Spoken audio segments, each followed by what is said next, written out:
ভাৰতীয় জনতা party UPPL আৰু অসম গণ পৰিষদ দলৰ উমৈহতীয়া প্ৰাৰ্থী হিচাপে জয়ন্ত বসুমতাৰীয়ে প্ৰতিদ্বন্দ্বিতা কৰিছে। আজি মানসত BTR প্ৰধান প্ৰমোদ বড়ো আৰু আমাৰ মন্ত্ৰীসভাৰ সদস্য কেন্দ্ৰীয় মন্ত্ৰী ৰামেশ্বৰ তেলী, ৰঞ্জিত দাস, ফণী তালুকদাৰ, মানৱ ডেকাকে আদি কৰি আমি সকলোৱে জয়ন্ত বসুমতাৰীৰ হৈ নিৰ্বাচনী প্ৰচাৰ অভিযান চলালোঁ। ৰাইজৰ যি উৎসাহ, পাৰ ভঙা উৎসাহ আৰু ৰাইজৰ যি মনত আনন্দ, সিয়ে প্ৰতীয়মান কৰে যে কোকৰাঝাৰ লোকসভা আসনখনত UPPL দল বিপুল ভোটত বিজয়ী হ'ব। মই ধুবুৰীত যোৱা নাই আৰু আমি সিট ৱাইজ আলোচনা কৰাও ঠিক নহয়। যি সমষ্টিত যাম তাৰে কথা পাতিম। এটা কথা কৈছে যে BTCৰ ৰাজনীতিটো সুকীয়া, আপুনি ইয়াতে প্ৰচাৰ চলালেও কোনো প্ৰভাৱ নপৰে বুলি উল্লেখ কৰিছে।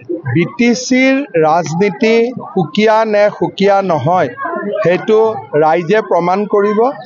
কিন্তু এইটো কথা ঠিক যে BTC এটা স্বায়ত্তশাসিত অঞ্চল, কিন্তু অসমৰ মুখ্যমন্ত্ৰী হিচাপে BTR ৰাইজে মোক বহুত মৰম কৰে আৰু আজিৰ সভাখন যদি খাম্পা বৰগোহাঞিয়ে চালেহেঁতেন তেতিয়াহ'লে তেওঁ বুজি পালেহেঁতেন যে ৰাইজে মোক কিমান মৰম আৰু আশীৰ্বাদ কৰে।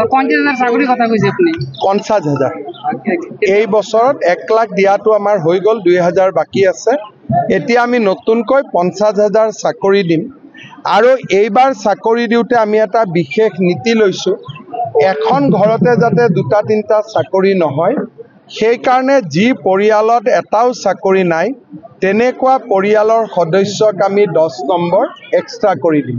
স্যাৰ, ভূপেন বৰাই এটা কথা বাৰে বাৰে উল্লেখ কৰি আহিছে, বিজেপি চৰকাৰে দুৰ্নীতি ভ্ৰষ্টাচাৰৰ চৰকাৰ বুলি উল্লেখ কৰি আছে। ৰাইজেতো নামানে। আপুনি 10জন ৰাইজক ইয়াতে কথাটো সোধক, ৰাইজে কি ক'ব?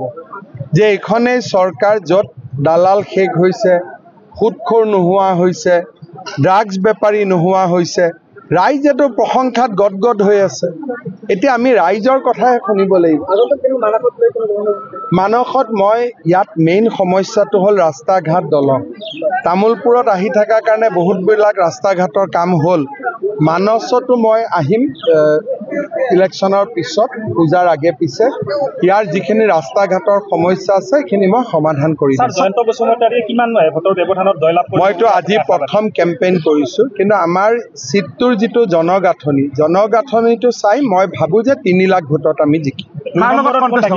কণ্টেষ্ট ডেফিনেটলি BPF আৰু কংগ্ৰেছৰ লগত হ'ব। কোন ছেকেণ্ড আৰু থাৰ্ড হয় এইটো ক'ব পৰা দিগদাৰী।